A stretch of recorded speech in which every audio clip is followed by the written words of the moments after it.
All right, let's talk about Kyler Murray. Sorry if my voice is a little bit off. I'm a little bit under the weather, so battling that. But yeah, let's just get into Kyler Murray, who is a very unique player. Someone who, a couple years ago, he was considered one of the best quarterbacks in football. He was an MVP favorite, over halfway through the season. Got injured, was not really fully the same when he came back, and has kind of struggled with injuries since then. Didn't play the first part of this season, but once he came back, he showed some real flashes. So I wanted to kind of make a film study talking about where do we view him now and how good do we think he is. Well, first, let's start off with a play like this, where the way this is going to work is it's against the Philadelphia Eagles, and they're running a cover 3 zone blitz. So when Kyler takes a snap, the blitz is coming from that area of the field. So, okay, usually they say throw it to where the blitzer is coming from, but the issue is Kyler's not looking in that direction. There is now a large gap in between those two Philadelphia Eagles players, though, and if you look at where Kyler is looking, it's that area of the field right there. So this is still going to be getting open, even if it's a little bit of a roundabout way for it to work, just because of where the blitz is and what the route happens to be. Again, just to be clear, I'm not blaming Kyler for not looking where the blitz is. You can't look everywhere on the field. You can't see everything that's going on. And hey, his first read looks to be getting open, so why bother looking somewhere else? You then see him be able to make a quick throw over the middle, and they're able to pick up a completion right there. I do feel like when we saw guys being able to get open consistently, I thought Kyler did a really good job at maximizing the value of the receiving core and getting as many yards as possible on these plays. Like this one's another one where what's going to happen is it's going to be you see the edge rusher for the Eagles. That's how, that's kind of the main thing to watch here is it's a one-on-one block. And, this is one of Kyler's certain calling cards. You see that when this play begins, the edge rusher gets around the tackle, gets right towards Kyler Murray. And again, Kyler is in trouble right here. But this is something Kyler does, as good as anybody, if not better than anybody. Watch him somehow get around pressure. He is an escape artist for sure. Throws down the field, and this is not a wide open throw. And given what Kyler just had to do, getting around pressure, still kind of throwing off balance here, this is just the throw itself. Forget about making a guy miss. Just this part is a really difficult thing to pull off.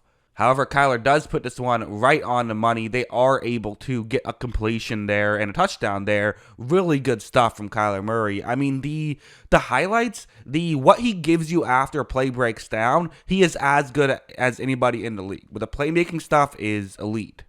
And even the non-playmaking stuff, even the game management stuff, I would still say he's very good at when things are working. Let's just be honest. Arizona wasn't exactly, Cincinnati out there offensively. So, sometimes you have to do what you can. But I thought he made some really nice plays. Like this one, it's 4th down and 4, and the Eagles are sending the house on this play. So a bunch of one-on-one matchups.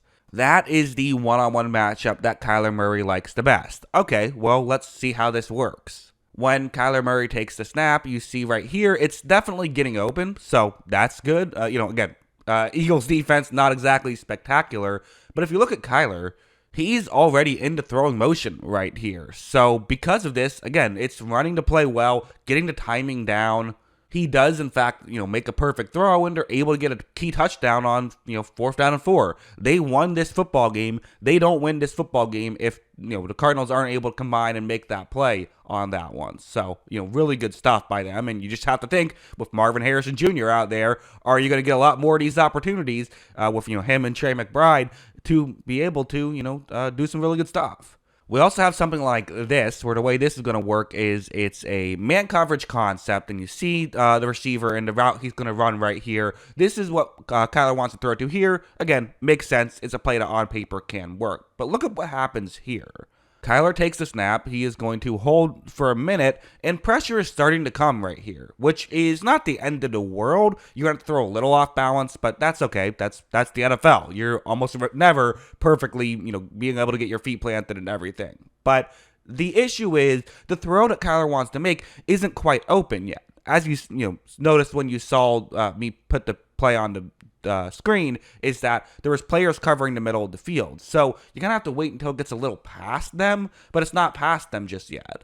So watch how Kyler puts just a little bit of air under it to make it easier, and they're able to get a completion right there. That's really good stuff from Kyler Murray. I do think that, like, part of why we haven't seen this as much in recent, like last year, for example, is, when Kyler had his best year, he had Hopkins, who was just kind of dominant, and their connection was so good. That's what led him to be an MVP favorite. Well, perhaps that with Marvin Harrison Jr., which, expecting him to be DeAndre Hopkins right away is a lot to ask for, but could he be really good? And could he maybe get this out of Kyler? Yeah, I think it's possible. Because, like, this is another one where, again, it's the simple stuff, right? It's man coverage. You once again see how this route can work. This one you can throw a little earlier as it's not going over the middle. So when Murray takes the snap, you're going to see him wait. He fires here. And, again, there's a window. And it just feels like if there's a window, he's hitting the window. As you see, well-thrown ball, they're able to get a completion and then some, and this is what, ultimately, he was tackled there, but also ultimately led to the Cardinals winning that football game. So, again, Eagles defense, but still making some good plays. I do think he's just really an interesting player. Definitely someone who it's fair to dock him some points because of the injuries and because we have seen some inconsistency since coming back from the injuries. That's totally fair. But, like, he is one of those players that, we talk about the guys who aren't what considered the top guys. There's the key four guys of, like, Josh Allen, Lamar Jackson, Patrick Mahomes, of course, and then Joe Burrow. Those are, in my opinion, the top four guys. And then we kind of talk about, well, who could be that fifth guy? And, Justin Herbert gets thrown in there a lot. The thing about Kyler is when he's on, he is as good as those players. Like, he really, not Mahomes, but everyone else in that tier, he is as good as those players. So, if we get a full season with a good receiving core, I don't think it's crazy to think he could be an MVP candidate again. I really don't. I'm not sure if it's going to happen this year just because, again, Marvin Harrison Jr. seems like he'll be awesome, is also a rookie. Like, there's just, who knows, right? Who knows how it's going to work. It could be great. He could be DeAndre Hopkins right away, right? That's possible because of how good he is as a prospect, but just to expect that wouldn't be fair to him. So I don't know if it's going to happen this year, but I do think that, you maybe could see some improvements, giving him a full, training camp and all that stuff. And then, perhaps from there, we could see him get back to his MVP form. We'll see. But yeah, those are kind of my thoughts on Kyler Murray. What are your thoughts? Let me know in the comments below. Always love hearing from you. And of course, as always, thanks for watching.